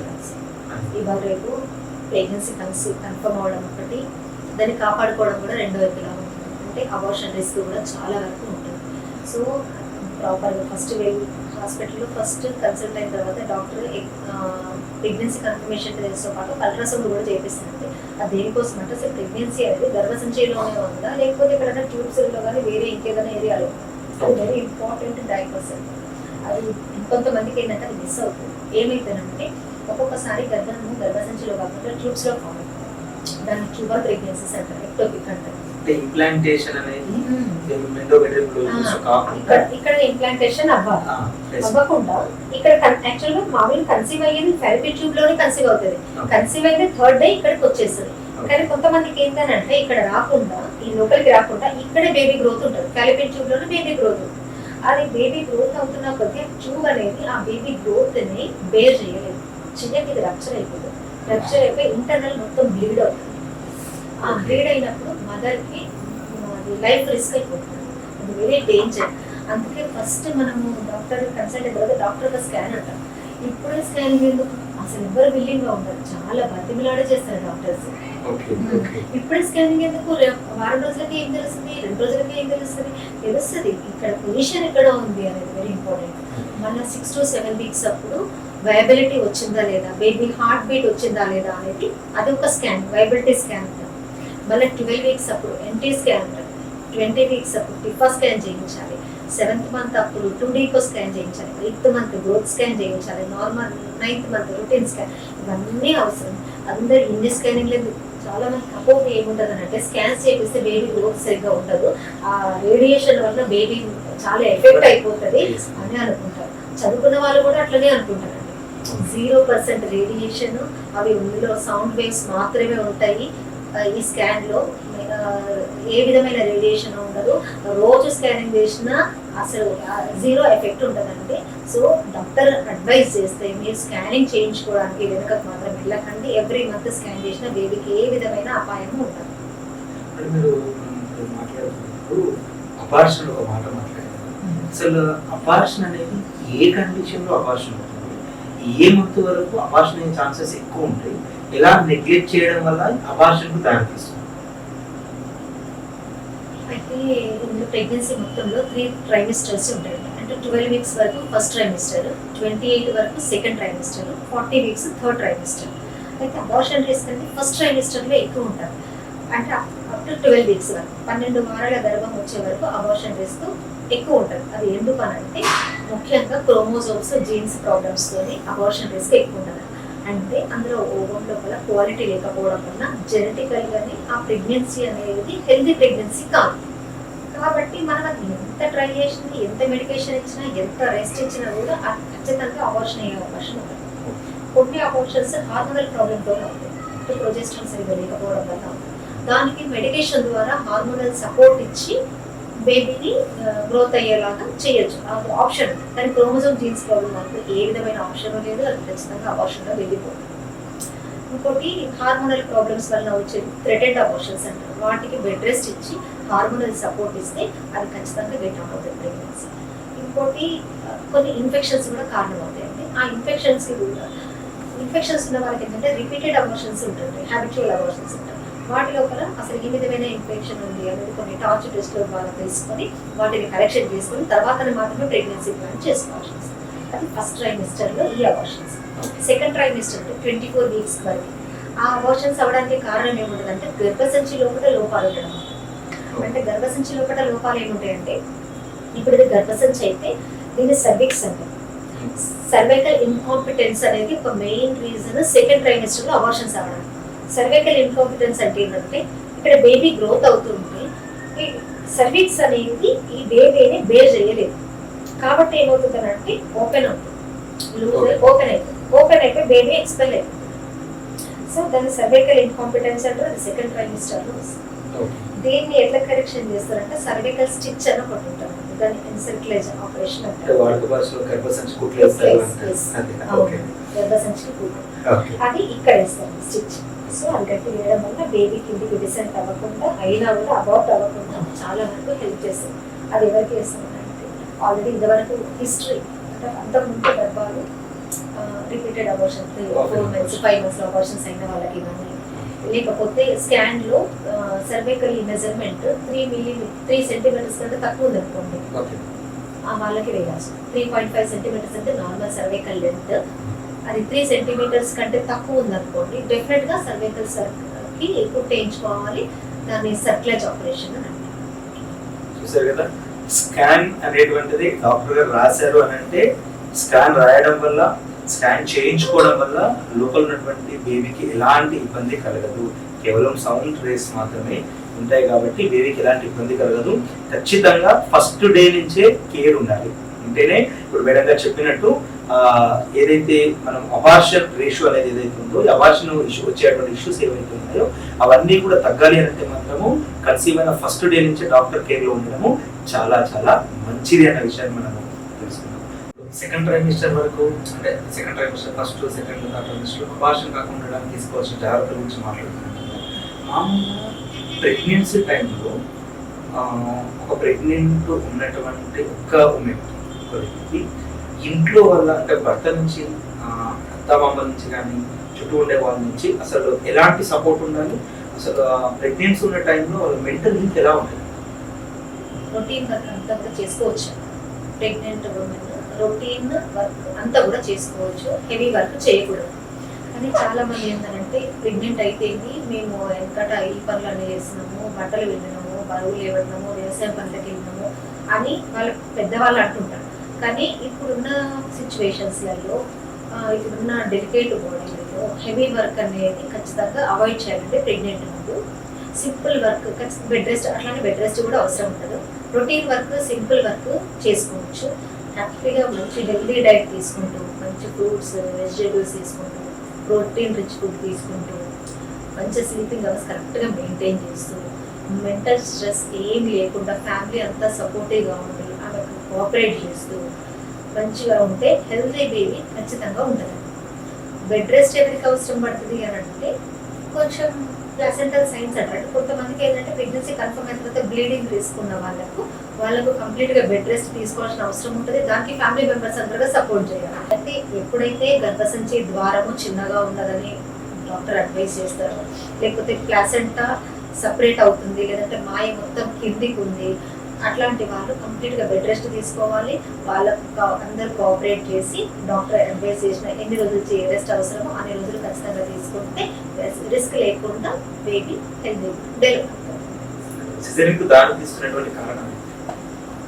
ఫస్ట్ ఏంటంటే ఇప్పుడు కొంతమంది ఏంటంటే ఓవర్ డెలికేట్గా ఉంటారు పేషెంట్స్. నేను ప్రెగ్నెంట్, నేను ఏ పని చేయకూడదు, నేను తినాలి, రెస్ట్ తీసుకోవాలి, పడుకోవాలి, ఎంజాయ్ చేయాలి, ఏ విధమైన స్ట్రెయిన్ బాడీలో స్ట్రెస్ అనుకుంటారు. డెఫినెట్గా మంచి మూవీస్ పడుకొని మూవీస్ చూడటము, సీరియల్స్ చూడటము, బాడీకి ఏ విధమైన ఇబ్బంది కాకుండా చూసుకోవడం వల్ల వాటి ద్వారా ఏమవుతుందంటే బేబీ డిసెండ్ అవ్వడానికి అవకాశం ఉండదు, గర్భసంచి ద్వారం తెలుసుకోవడానికి అవకాశం ఉండదు. సో నార్మల్ డెలివరీ అవ్వడం కావాల్సిన పెయిన్స్ భరించడానికి వాళ్ళ బాడీ అనేది చిన్న పెయిన్ కూడా, వాళ్ళ సింపుల్ పెయిన్ కూడా భరించలేదు. ఆ డెలివరీ పెయిన్స్లలో వాళ్ళు సగం వరకు పెయిన్స్ చేసేసి తర్వాత వదిలేస్తే అటు బేబీ బయటికి రాలేక, లోపల నుంచి సిజేరియన్ చేయడానికి అవకాశం లేక అబ్స్ట్రక్టెడ్ లేబర్కి వెళ్ళిన వాళ్ళు కూడా చాలా మంది ఉంటారు. అంటే అది వాళ్ళ బాడీ అనేది కోఆపరేట్ చేయకుండా ఉండడానికి వాళ్ళతో వాళ్ళే అట్లా క్రియేట్ చేసుకుంటున్నారు. బాడీ చేసుకోవడం వల్ల పెయిన్స్ తీసే అవకాశం ఉండకపోవడం వల్ల అది అబ్స్ట్రక్షన్లోకి వెళ్ళిపోయి ఇప్పుడు ఈ ఫోర్సెప్స్ పెట్టి లాగాల్సిన సిచ్యువేషన్స్ ఉంటాయండి. చాలా వరకు అదే ఉంటుంది. కొన్ని కండిషన్స్ లో పెల్విస్ అనేది ఇన్అడిక్వేట్ ఉంటుంది. అంటే పెల్విస్ ఉన్న హెడ్ కి సైజ్ కోరిలేట్ ఉండదు. పెల్విస్ చిన్నగా ఉంటుంది, హెడ్ సైజ్ పెద్దగా ఉంటుంది. సో అట్లాంటి వాటిలో బేబీ డిసెండ్ అవ్వక ఎమర్జెన్సీ సిజేరియన్స్కి వెళ్ళాల్సి వస్తుంది. వాళ్ళు ఎవరు చాలాసేపు పెయిన్స్ తీస్తారు పాపం, కానీ ఈ అవుట్లెట్ అబ్స్ట్రక్షన్ ఉండడం వల్ల కింది వరకు రాలేక సిపిడిఎల్ కండిషన్ ఉంటుంది. అది ముందే ఫైండ్ అవుట్ చేసుకోవచ్చు ఎగ్జామినేషన్, వీళ్ళకి నార్మల్ చేయొచ్చా లేదా అనేది ఒక కండిషన్లో అబ్జర్వ్ చేయొచ్చు. కానీ ఈ అవుట్లెట్ అబ్స్ట్రక్షన్ ఇట్లాంటివి క్యావిటీ దగ్గర అబ్స్ట్రక్షన్ ఉన్నప్పుడు మనం అది బేబీ కిందికి వచ్చే వరకు కూడా కొన్ని ఫైండ్ అవుట్ చేయలేము. అప్పటి వరకు మంచిగా బేబీ డిసైడ్ అవుతుంది, బయటకు వచ్చినాక స్ట్రక్ అవుతుంది. అట్లాంటి కండిషన్లో పైచెస్ చేయడానికి ఉండదు, వాటికి ఫోర్సెప్స్ చేసి డెలివరీ చేయాల్సిన అవసరం ఉంటుంది. అయితే ప్రైవేట్ హాస్పిటల్స్లో కొంతవరకు ఇట్లాంటి రిస్క్ వేర్ చేయడం రిస్కీగా ఉంటుంది అని చెప్పేసి కొన్ని కండిషన్స్ అంటే ఉమ్మనే తక్కువ ఉన్న వాళ్ళకు రిస్క్ చేయకూడదని చేయరు. నెక్స్ట్ ప్లాసెంటా మాయ మొత్తం కిందికి ఉన్న వాళ్ళకు ఖచ్చితంగా సర్జరీ చేయాలి. కొంతమందికి ఎదురుపాలు ఉంటారు, అంటే బ్రీచ్ ప్రెజెంటేషన్, ట్రాన్స్వర్స్ ప్రెజెంటేషన్, ఇట్లాంటి వాటికి సర్జరీ అవసరం. మల్టిపుల్ ప్రెగ్నెన్సీస్ అంటే ట్విన్ ప్రెగ్నెన్సీస్లలో ఒక బేబీ నార్మల్ పొజిషన్లో ఉండొచ్చు, ఒక బేబీ అబ్నార్మల్ పొజిషన్లో ఉండొచ్చు. అట్లాంటి కండిషన్స్లో కొన్నిట్లలో మదర్కి హైపర్ టెన్షన్, డయాబెటీస్ ఉంది, వాళ్ళ హెల్త్ కోఆపరేట్ చేయలేదు అనుకోండి, వాళ్ళకు కూడా సర్జరీ చేయాల్సి వస్తుంది. అంతకుముందు ప్రీవియస్ హిస్టరీ సర్జరీ ఉన్న వాళ్ళకు కూడా సెకండ్ టైంకి సర్జరీ చేయాల్సి వస్తుంది. ఒకవేళ ప్రీవియస్ సర్జరీ అయ్యి 3 years తర్వాతకి అప్పుడు నార్మల్కి కూడా వాళ్ళు ట్రై చేసే అవకాశం ఉంటుంది. నార్మల్ డెలివరీ కావడానికి వాళ్ళు ఎలాంటి ప్రికాషన్స్ తీసుకుని నార్మల్ డెలివరీ ఛాన్సెస్ ఎక్కువ ఉంటాయి? ఏం లేదు, స్పెషల్గా చేయాల్సిన అవసరం ఏమి ఉండదు. ఫస్ట్ యాక్చువల్గా 37 weeks వరకు తర్వాతనే బేబీ టర్మ్ బేబీ అంటారు. 37 weeks వరకు అప్పటి వరకు వాళ్ళు రొటీన్గా కుకింగ్ చేసుకోవచ్చు. సింపుల్ వర్క్ వాళ్ళ రొటీన్ లైఫ్లో వాళ్ళు చేసే పనులన్నీ కూడా చేసుకోవచ్చు. ఓకే, ఒక వెయిట్ లిఫ్టింగ్ చేయడం కానీ, లాంగ్ డిస్టెన్స్ జర్నీస్ చేయడం కానీ ఇట్లాంటివి సింపుల్గా అవాయిడ్ చేయాలి. మిగిలిన రొటీన్ వర్క్ అంతా చేసుకున్నప్పుడు వాళ్ళకు గర్భసంచి కూడా కోఆపరేటివ్గానే ప్రిపేర్ అయిపోయి ఉంటుంది. 37 weeks తర్వాత కొన్ని ఎక్సర్సైజ్ చేయడం వల్ల కూడా నార్మల్ డెలివరీ అయ్యే అవకాశం ఉంది. కొంతమందికి ఏంటంటే ఎక్సర్సైజ్ చేయాలనే ఎంతూజియాజంతో బేబీ టర్మ్ బేబీ ముందే చేయడం వల్ల ఏమవుతుందంటే ప్రీటర్మ్ అబార్షన్స్ అయ్యే రిస్క్ ఉంటుంది. కాబట్టి అట్లాంటివి చేయకుండా టర్మ్ వచ్చిన తర్వాత ఎక్సర్సైజ్ చేస్తే అది బెనిఫిట్గా ఉంటుంది. అవి ఏంటివంటే టక్ వాక్ ఎక్సర్సైజ్ అనేసి ఉంటాయి, కొన్ని మలాసన్ ఉంటాయి, బటర్ఫ్లై ఎక్సర్సైజెస్, ఇట్లాంటివన్నీ ఎక్సర్సైజెస్ అది డాక్టర్ గైడెన్స్ తీసుకొని వాళ్ళ పెల్విస్ అనేది అడిక్వేట్గా ఉండి ఏ విధమైన ప్రాబ్లమ్స్ లేకుండా వాళ్ళు వీళ్ళకి నార్మల్ డెలివరీ అయ్యే అవకాశం ఉంది అని డాక్టర్ కంక్లూజన్ వచ్చిన తర్వాత వాళ్ళు అడ్వైస్ చేసిన తర్వాతనే అట్లాంటి ఎక్సర్సైజెస్ చేయాల్సి వస్తుంది. ఓన్గా చేయడము, టర్మ్ బేబీ కాకముందే చేయడం కరెక్ట్ కాదు. వీళ్ళు రొటీన్ వర్క్ ఇప్పుడు 37 weeks లోపల వాళ్ళు రొటీన్ వర్క్ అన్ని చేసుకుంటుంటే కూడా వాళ్ళకు బేబీ అనేది హెల్తీగా ఉంటుంది, గర్భసంచి అనేది కూడా స్ట్రాంగ్గా ఉంటుంది. సో పెల్విస్ మజిల్స్ అన్ని కూడా ప్రోటీన్ ఫుడ్ ఇట్లాంటివి తీసుకోవడం వల్ల పెల్విక్ మజిల్స్ అన్ని కూడా స్ట్రాంగ్ అయితే ఈ ఎక్సర్సైజెస్ వల్ల కూడా పెల్విక్ మజిల్స్ స్ట్రాంగ్ అయ్యి లేబర్ పెయిన్స్ చేయడానికి అనుకూలంగా ఎన్విరాన్మెంట్ క్రియేట్ అవుతుంది. సో నార్మల్ డెలివరీ కానీ సిజేరియన్ డెలివరీ అంటే మామూలుగా అయితే ఊర్లలో అయితే వాడుకునేటువంటి భాషలో అందరం కూడా అర్థమయ్యే విధంగా చిన్న ఆపరేషన్ అయిందా పెద్ద ఆపరేషన్ అయిందా అని చెప్పి అడగడం కానీ, సో ఇలా అంటున్నాం. చిన్న ఆపరేషన్ పెద్ద ఆపరేషన్ అంటే ఏంటి? చిన్న ఆపరేషన్ అంటే అంటే మామూలుగా మాకు తెలుస్తుంది కదా, అట్లా ఇవ్వాలంటే ఇతర వాళ్ళకి తెలియాలి కదా. మామూలుగా చిన్న ఆపరేషన్ అంటే ఏంటి? అది నార్మల్ డెలివరీ అండి. నార్మల్ డెలివరీలో బేబీ మొత్తం బయటికి వచ్చి డిసెంట్ మొత్తం అయిన తర్వాత అక్కడ పెరిటోనియం మన పెరినియం దగ్గర అక్కడ కట్ చేస్తారండి. అక్కడ కట్ చేసిన తర్వాత బేబీ ఎక్స్పెల్ అయిపోతుంది. అక్కడ కట్ ఇవ్వకపోతే ఏమవుతుంది అంటే అబ్నార్మల్ గా టేర్ అయిపోతుంది మొత్తం. అంటే ఈవెన్ యూరెత్రా యానస్ కూడా టేర్ అయిపోతాయి. అంటే ఆ ఎపిసియోటమీ ఇవ్వకపోవడం వల్ల, ఆ చిన్న ఆపరేషన్ చేయకపోవడం వల్ల బేబీ బయటకు వచ్చే ద్వారం దగ్గర అక్కడ యూరెత్రా అంటే మూత్ర ద్వారం కట్ అయినా, ఇక్కడ కింద యానస్ కట్ అయినా తర్వాతకి వాళ్ళ ఫ్యూచర్ చాలా ఇబ్బందికరంగా ఉంటుంది. అక్కడ కట్ ఇవ్వడం వల్ల ఏంటంటే బేబీకి బయటకు రావడానికి ఒక మంచి ప్లేస్ క్రియేట్ అవుతుంది, ఈజీగా ఎక్స్పెక్ట్. అది కట్ ఇవ్వకపోతే ఏదో ఒక టేర్ అయిపోతుంది, తర్వాత వాళ్ళ లైఫ్ లాంగ్ సఫర్ అవ్వాల్సి వస్తుంది. సో అది చిన్న ఆపరేషన్ అంటారు. అది ఫస్ట్ ప్రైమేస్ కంటే మొదటి కాన్పు వాళ్ళకు ఖచ్చితంగా చేయాలి. సెకండ్ అండ్ థర్డ్ కాన్పు వాళ్ళకి ఎట్లాగో అది ల్యాక్స్ ఉంటుంది కాబట్టి చేయాల్సిన అవసరం చాలా వరకు ఉంటుంది. ఇంకొకటి సిజేరియన్ అంటే పెద్ద ఆపరేషన్ అంటారు. అది కింద ద్వారం కాకుండా పుట్ట ద్వారా బేబీని బయటకు తీసినప్పుడు అది సిజేరియన్ కింద కన్సిడర్ చేస్తారు. ఒకసారి సిజేరియన్ అంటే నెక్స్ట్ సెకండ్ టైం కూడా మరి సిజేరియన్ ఛాన్స్ ఉంది. 3 years కంప్లీట్ అయితే పెల్విస్ అడిక్వేట్ గా ఉంటే, అంటే బోన్స్ అంటే పెల్విక్ బోన్ అంటే అది అడిక్వేట్ గా అంటే బేబీ రావడానికి సరిపోయే ద్వారం కరెక్ట్ గా ఉంటే, సర్విక్స్ కరెక్ట్ గా ఉంటే కనుక 3 years గ్యాప్ తర్వాత నార్మల్ డెలివరీకి వాళ్ళు ట్రై చేసే అవకాశం ఉంటుంది. ఫస్ట్ ఆపరేషన్ అయినా కూడా సెకండ్ కి నార్మల్ గా చేసే అవకాశం ఉంటుంది. బేబీ సైజ్ చిన్నగా ఉంటాయి, 2.5 kgs అబౌవ్ 3 kgs అంటే మళ్ళీ తీసుకెళ్ళి. ఇప్పుడు మామూలుగా అంటే వెయిట్ గురించి అన్నారు కాబట్టి బేబీ ఏ వెయిట్ వరకు ఉంటే నార్మల్ డెలివరీకి ఎక్కువ ఛాన్సెస్ ఉంటాయి అట్లా ఉంటుంది అంటే బేబీ వెయిట్ అనేది 2.5 kgs వెయిట్ అనేది ఇండియన్ బేబీ వెయిట్ అంటే కాకపోతే ఇప్పుడు కొంచెము చాలా మంది డైట్ కొంచెం ఎక్కువ తీసుకోవడం కానీ ఎక్కువ ఫోకస్ చేయడం వలన కొంతమంది బేబీస్ మాత్రం 3.5 వరకు బేబీ వెయిట్ ఉంటుంది. బేబీ వెయిట్ మంచిగా ఉన్నా కూడా కింద పెల్విస్ అనేది అడిక్వేట్ గా ఉంటే వెయిట్ తోని సంబంధం ఉంటుంది. ఇప్పుడు స్మాల్ బేబీ ఉందనుకోండి వాళ్ళకి ఛాన్సెస్ ఎక్కువ ఉంటాయి డెఫినెట్ గా, అంటే పెల్విస్ ఖచ్చితంగా వాళ్ళకి అడిక్వేట్ ఉంటుంది. ఇప్పుడు అబోవ్ బేబీ 3.5 kgs అబోవ్ ఉందనుకోండి, 3 to 3.5 ఉందనుకోండి, పెల్విస్ అడిక్వేట్ గా ఉందా లేదా చూసిన తర్వాతనే వాళ్ళు నార్మల్ కేజీ కదా అని చెప్పేస్తారు. మామూలు ముందే అడ్వైస్ చేసేస్తారు ఛాన్సెస్ ఉంటాయి. ఇప్పుడు డెలివరీ తర్వాత ఇప్పుడు చిన్న ఆపరేషన్ పెద్ద ఆపరేషన్ మాట్లాడుకుంటున్నాం. సో ఇప్పుడు ఆపరేషన్ అయిన తర్వాత సిజేరియన్ అయిన తర్వాత సో పేషెంట్ నార్మల్ కావడానికి అసలు ఎన్ని రోజుల టైం పడుతుంది? అంటే వాళ్ళ బాడీ మళ్ళీ ప్రెగ్నెన్సీ కంటే ముందున్నట్టు ఫిట్ కావడానికి పేషెంట్ కి ఎంత టైం తీసుకుంటుంది? యాక్చువల్గా 6 weeks అనేది యూట్రస్ ఎంత నార్మల్ వచ్చి వాళ్ళ బాడీ ఎంత నార్మల్ గా రావడానికి 6 weeks టైం సరిపోతుంది. 6 weeks వాళ్ళు మొత్తం నార్మల్ గా వాళ్ళ రొటీన్ వర్క్ కంప్లీట్ గా చేసుకోవడానికి ఖచ్చితంగా మళ్ళీ ప్రీవియస్ లాగా అవ్వడానికి 6 months. 6 months ఇనిషియల్ గా వాళ్ళు కొంచెం ప్రాపర్ గా ఉండడానికి 6 weeks రెస్ట్ కావాలి 6 weeks. మేడం, నార్మల్ డెలివరీ అయినటువంటి బేబీ కండిషన్ ఎలా ఉంటుంది? అంటే న్యూరోనల్ హెల్త్ కానివ్వండి, ఫిజికల్ హెల్త్ కానివ్వండి, సో సిజేరియన్ తీసినటువంటి బేబీ కండిషన్ ఎలా ఉంటుంది? చేంజెస్ ఉంటాయా లేకుంటే బోత్ సేమ్ అంటారు? అంటే వీళ్ళు ఇప్పుడు నార్మల్ డెలివరీస్ లో పెయిన్స్ వచ్చినప్పుడు ఆ పెయిన్స్ అనేది బేబీకి కూడా ట్రాన్స్ఫర్ అవుతుంది. బేబీ వేదన ద్వారా వచ్చినప్పుడు ఏమవుతుందంటే ఉమ్మ నీరు అనేది ఆటోమేటిక్గానే అది బయటికి ప్రాసెస్ లో ఎక్స్పెల్ అయిపోతుంది. దాంతోపాటు వెజైనా దగ్గర ఉండే హెల్దీ బ్యాక్టీరియా కూడా బేబీకి ట్రాన్స్ఫర్ అయిపోతుంది. సో ఇట్లాంటి అన్నీ కూడా కన్ఫైండ్ అయ్యి నార్మల్ డెలివరీ బేబీ వాళ్ళు హెల్దీగా ఉండే అవకాశం ఎక్కువ ఉంటుంది సిజేరియన్ కంటే. చూసారు కదా, నార్మల్ డెలివరీలో ఏదైతే తల్లి పడుతున్న వేదన నుంచి ఆ బేబీ బయటికి రావడం జరుగుతుంది. అలాంటి సందర్భాల్లో ఎంతైతే తల్లి ఆ వేదన అనుభవిస్తుందో అంత స్పోర్టివ్నెస్ అబ్బాయి కూడా వస్తుందండి. అంటే పుట్టే అబ్బాయి కానీ అమ్మాయి కానీ ఆ నార్మల్ డెలివరీ రావడం వల్ల అంటే యుద్ధం చేసేటువంటి నేచర్ మనకు నార్మల్ డెలివరీ తోటే ప్రారంభమవుతుంది. ఎక్కువగా అవకాశాలు ఉన్నాయనే విషయాన్ని కూడా మనం తెలుసుకున్నాం ఈరోజు. ఒక డెలివరీకి సో సెకండ్ డెలివరీకి మధ్య, అంటే ఫస్ట్ బేబీకి సెకండ్ బేబీకి మధ్య అసలు ఎంత గ్యాప్ ఉండాలి? ఎంత గ్యాప్ ఉంటే మంచిది? 3 years గ్యాప్ తీసుకుంటే మంచిది. ఒక బేబీకి మధ్య 3 years గ్యాప్ ఉంటే మంచిది. ఈ బేబీకి మొత్తం కేర్ తీసుకోవడానికి అవకాశం ఉంటుంది వీళ్ళకి. ఫీడింగ్ అనేది 1.5 year 1.5 year వరకు మదర్ ఫీడింగ్ ఉండాల్సిందే. అంటే మదర్ ఫీడింగ్ 6 months వరకు ఖచ్చితంగా కంప్లీట్ మదర్ ఫీడింగ్ ఉంటుంది. దాని తర్వాత సాలిడ్ కూడా వాళ్ళు స్టార్ట్ చేయొచ్చు.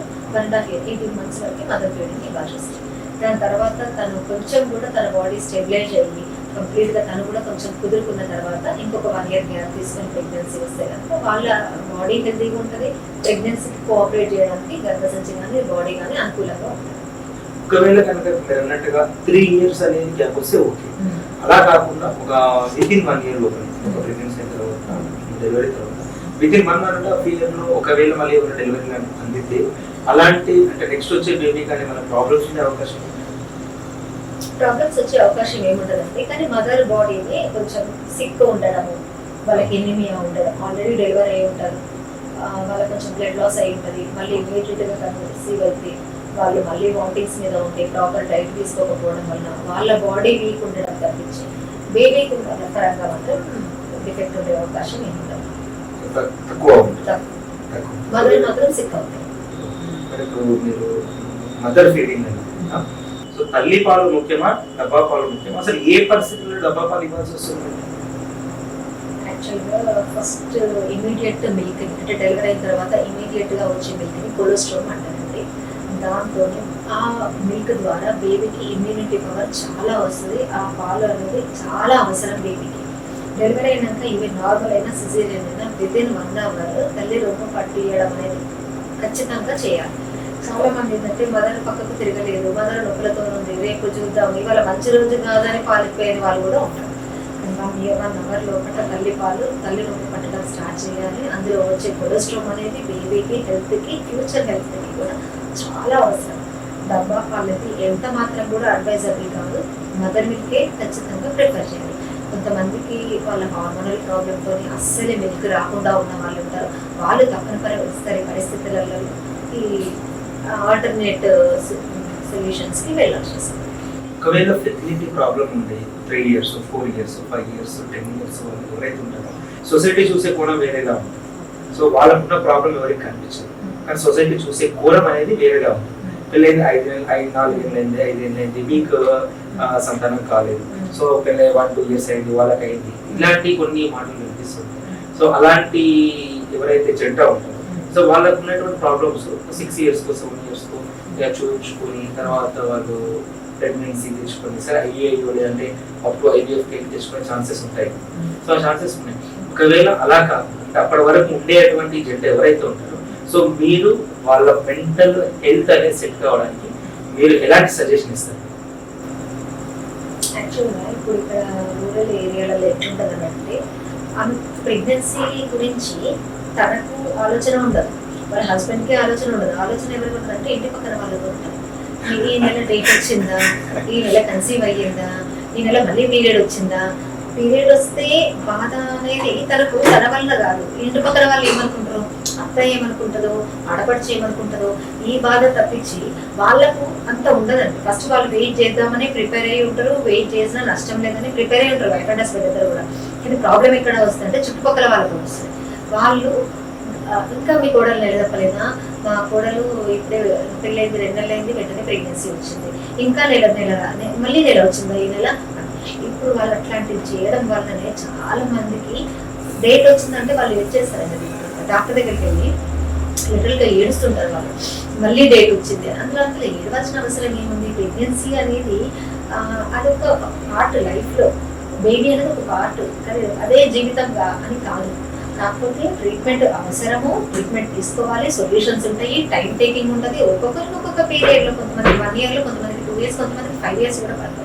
అట్లా ప్రిపేర్ అయిపోయి ఉండాలి. కానీ ప్రతి మంత్ పెళ్ళైన నెల నుంచి మళ్ళీ డేట్ వచ్చింది అని చెప్పేసి సఫర్ అవుతూ బాధపడుతూ ఉంటే ఆ స్ట్రెస్తోనే ఖచ్చితంగా మళ్ళీ హార్మోన్స్ డిస్టర్బ్ అయిపోయి వచ్చే ప్రెగ్నెన్సీ కూడా ఆపడానికి అవకాశం ఉంటుంది. కాబట్టి మీరు ఇంటి పక్కన వాళ్ళ మాటలు కానీ చుట్టుపక్కల చుట్టాల వాళ్ళ మాటలు కానీ ఏ విధంగా పట్టించుకోకుండా మీ హెల్త్ మీద ఫోకస్ చేయండి, మీ డైట్ మీద ఫోకస్ చేయండి, మీ ఎక్సర్సైజ్ మీద ఫోకస్ చేయండి. డెఫినెట్గా మంచి రిజల్ట్ మీరు రీచ్ అవుతుంది.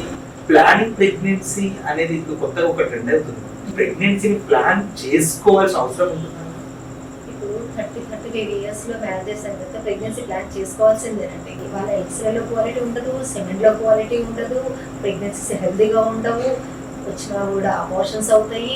ఒకవేళ పుట్టినా కానీ బేబీకి ఖచ్చితంగా అవయవ లోపాలు ఉండే అవకాశం చాలా వరకు ఉంటుంది. ఇంకా ఈ మధ్య ఆటిజము ఇట్లాంటివన్నీ కూడా చాలా ఉంటున్నాయండి. అది చాలా బాధాకరం. అది మదర్ అనేది మెంటల్ స్ట్రెస్తో ప్రెగ్నెన్సీలో స్ట్రెస్తో ఉన్నప్పుడు ఆ ఇంపాక్ట్ అనేది కడుపులో ఉన్న బేబీ మీద పడుతుంది. దానివల్ల పుట్టిన తర్వాత కొన్ని కండిషన్స్ హైపర్ యాక్టివ్ ఉండడం, ఆటిజం అనేది అది కరెక్షన్ కూడా ఉండదు అనమాట. వాటికి మెడికేషన్ ఉండదు, కరెక్షన్ ఉండదు, వాళ్ళ లైఫ్ లాంగ్ సఫర్ అవ్వాల్సిందే, వాళ్ళతో పాటు పేరెంట్స్ సఫర్ అవ్వాల్సింది.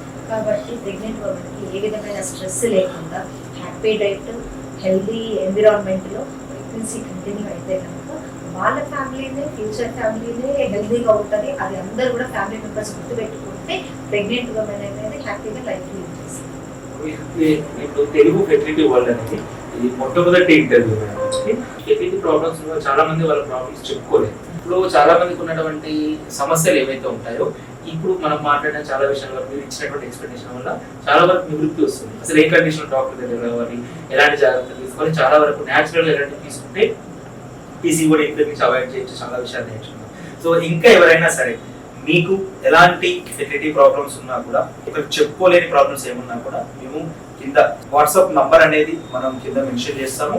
ఆ వాట్సాప్ నంబర్కి ఏమైనా ప్రాబ్లం కనుక ఏమైనా ఉంటే మీరు మీ పేరు చెప్పాల్సిన అవసరం ఏం లేదు. కేవలం మీ యొక్క ప్రాబ్లం కనుక మీరు సెట్ చేసినట్లయితే మనము మీ యొక్క ప్రాబ్లాన్ని ఆ యొక్క డాక్టర్తో మనము డిస్కస్ చేసి మీకు ఆ ఇంటర్వ్యూ ద్వారా మీకు సొల్యూషన్ ఇవ్వడానికి మాకు ఒక మంచి అవకాశాన్ని కూడా తీసుకుంటాం. Thank you madam, thank you so much madam. ఇలాంటి జీవితాంతం కూడా అందరికీ కూడా సేవలు అందిస్తూ ఇంకెన్నో చేస్తూ ఖచ్చితంగా మీరు ఇంకా సోషల్ అవేర్నెస్ క్రియేట్ చేస్తూ హెల్ప్ చేయాలని చెప్పి మరి కోరుతున్నాం మేడం. తెలుగు ఫర్టిలిటీ వరల్డ్ ఛానల్ను అందరూ సబ్స్క్రైబ్ చేసుకుని సపోర్ట్ చేసి ఈ ఛానల్ని మరింత ముందుకు తీసుకెళ్ళడానికి అందరూ కోఆపరేట్ చేయాలని మనస్ఫూర్తిగా కోరుకుంటూ మహేష్ గారికి అభినందనలు తెలియజేస్తున్నాను. Thank you madam.